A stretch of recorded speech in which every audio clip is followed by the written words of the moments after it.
super speedways this year in Grand National competition. The most recent victory at Darlington last weekend. The real race at Darlington, though, was for second place. The principals, Darrell Waltrip and Tim Richmond. Tim went a lap down early, but charged back up to challenge Darrell. These two drivers are the principals in today's race here at North Wilkesboro, North Carolina Speedway, a track only a little over 1/2 mile in length. Last year in this race, several drivers were battling for the lead. But late in the competition, Richmond led the parade out of the pit area.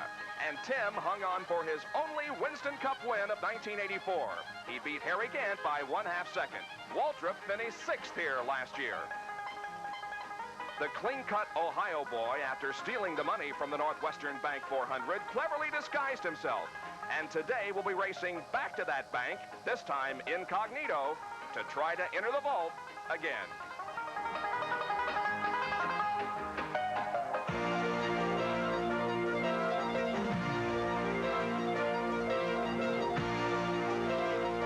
Reasonably warm day in the brushy mountains of North Carolina, but thousands of race fans have gathered here for the running of the Northwestern Bank 400 at North Wilkesboro, North Carolina Speedway. The temperature, well, it's going to be in the 90s today. Later this afternoon, there is very little chance of rain, there's very little wind, and also very little humidity, so a great day for racing. Good afternoon, everybody. I'm Bob Jenkins, along with Larry Newber. When you talk about the North Wilkesboro, North Carolina Speedway, you think of Junior Johnson and Darrell Waltrip. Junior's shops are just down the road, and Darrell Waltrip has won 8 times here. His pole position for this race is his 9th. Well, you know, Darrell has changed his appearance also several times in the last couple of years. The hairstyle, of course, a lot of us have done that. But no matter what Darrell looks like when he comes here, he always seems to be the favorite. Matter of fact, among those wins, 6 of those wins have come in the last 8 races. So when you think of favorites at North Wilkesboro, I guess you got to think of Darrell. Bill Elliott has dominated the super speedways so far this year, but this is a track a little more than 1/2 mile in length. He has never won here. As a matter of fact, there are only 4 former winners in the field today. Well, you know, Bob, this is one of the oldest tracks on the circuit, and I think that points out the fact that you really need experience to do well here. Not only do you have to have that experience, and we have so few winners that are in the crowd, but also this is like the rubber match. Chrysler, or the General Motors products have won 3 times, the Ford products have won 3 times this year, and this might be the rubber match. But then again, the weather might be the biggest factor today. And let's get more on that situation as we switch to our pit reporter, the guy who has the hot assignment for this afternoon. Here is Jack Arute. That'll be an understatement, Bob and Larry. It's going to get hot down here, and the heat may be a factor, a critical factor in the race. First of all, if it does get very hot, that could favor the Ford products, although they're not as strong on the short tracks as they've been on the super speedways. But more importantly, we've been measuring the track temperatures. We've inserted this probe, and you'll be surprised, but it's been 135 degrees right here as they fire the engines. That'll be a problem for drivers and crew chiefs alike here on pit road. It could get to be very hot down here very shortly, and we'll be covering it all right down here for the Northwestern Bank 400. Back to Larry and Bob. Thank you, Jackie. The Northwestern Bank 400 is being broadcast booth, and we are riding with Kyle Petty. We have 2 cameras in the car, one that'll show us the racetrack, and Kyle, right now we're looking at you. What's going through your mind right now?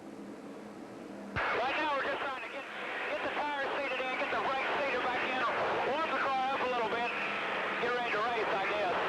All right, Kyle, thank you, and we'll be talking to you and watching your pictures throughout the afternoon. Now let's look at the starting lineup for today's Northwestern Bank 400. On the pole, car number 11, the Budweiser Chevrolet from Franklin, Tennessee. Darrell Waltrip outside, Terry Labonte in the Piedmont Airlines Chevrolet. Row 2, Bobby Allison in the Miller American Buick. And Kyle Petty, car number 7, the 711 Ford. In the 3rd row, Neil Bonnet in the Budweiser Chevrolet. Outside, row number 3, Ron Bouchard in the Valvoline Buick. The field comes down and the green flag flies.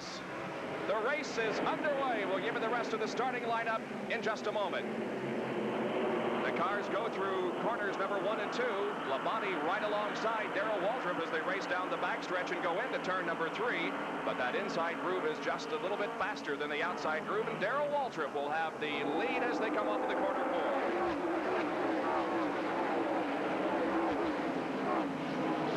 So Darrell Waltrip leading lap number 1, followed by Labonte, then Kyle Petty, then Ron Bouchard, Bobby Allison, Dale Earnhardt, Neil Bonnet, Rusty Wallace, and Bill Elliott. Bob, this is the hottest race on record for the spring race here at North Wilkesboro. And it's very likely that the weather and tire wear will be a factor in the race today. Something to watch for.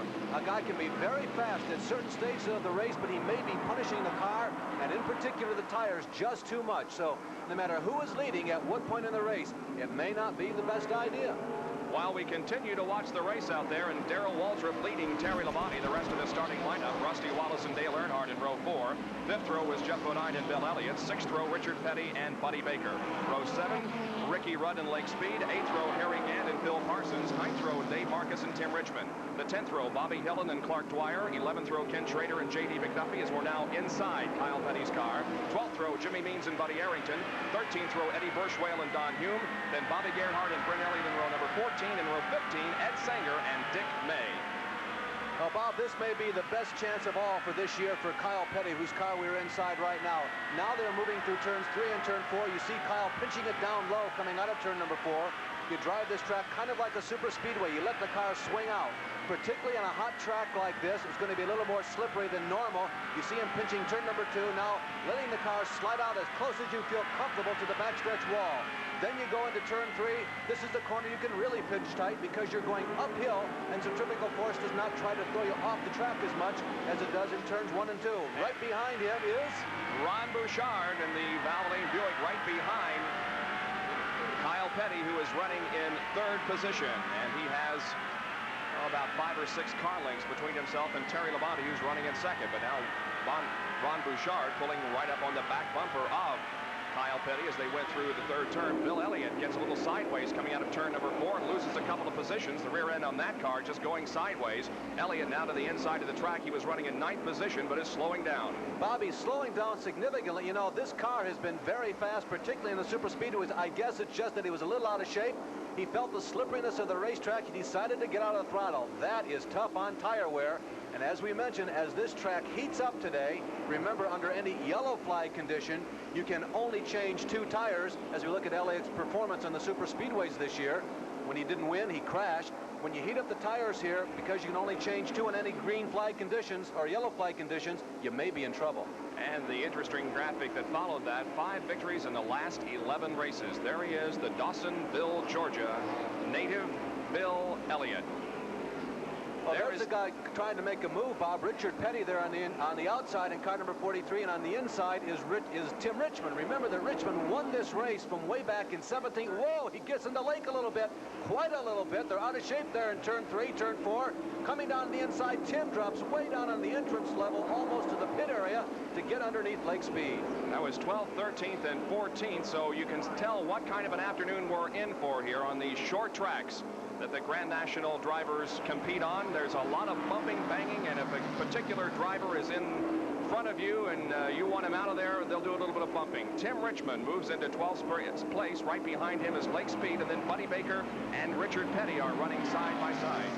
Well, of course, Lake Speed started in 14th position, so he has primarily held his position, although he has moved ahead of both Richard and Buddy Baker. There's Phil Parsons trying to move to the inside. Buddy Baker, of course, in the white number 88. Richard and Buddy started 11th and 12th. They had very good second-day qualifying runs. They were mired back around 20th position after qualifying runs on Friday, but really moved up during yesterday's sessions. And another indication of the heat that we have had here all weekend since Friday when qualifying began. The qualifying speed of Darrell Waltrip, who was on the pole, 111.899 miles an hour. That's almost 4 miles an hour slower than the track record. There is Phil Parsons in car number 17, who is trailing Richard Petty back in the field, running in the 14th position. Phil Parsons, of course, runs this particular car, the blue and white number 17 of Roger Hamby, only on the short tracks. They put together a new program this year, so he jumps in and out of different machines depending upon the size of the racetrack. And actually, concerning all those changes, Bob, I think they've done reasonably well. There is the younger brother of Benny Parsons, of course, who is one of our broadcasting colleagues, running in 17th place right now, but he's really held his own because there has been some shuffling in the back of the pack, primarily because Tim Richmond has begun to move his way through the field. So Phil Parsons hold his own with Richard Petty and Buddy Baker, a couple of real veterans. Buddy Baker running in 15th position. This is his own team this year. And we had an opportunity to talk with him and ask him about him intimidating slower cars on the racetrack. Is this a racetrack, Buddy, during the heat of the battle where you have to use the car to intimidate a slower machine?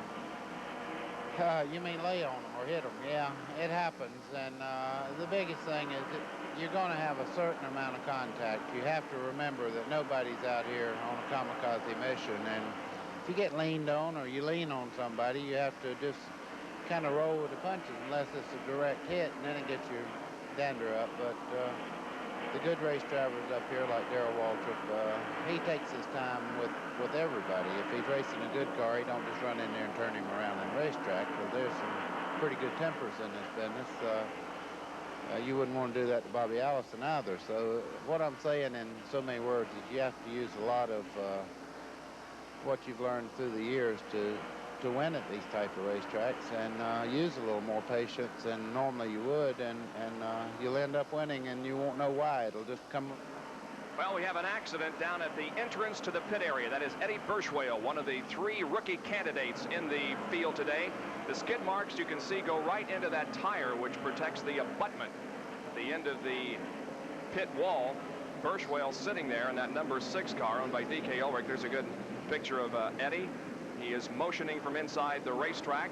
Someone comes over to see if he is injured, and apparently no injury is involved, but the yellow flag has come out, so the cars are slowed, with Darrell Waltrip still leading, with Terry Labonte running in 2nd place, and Kyle Petty is 3rd.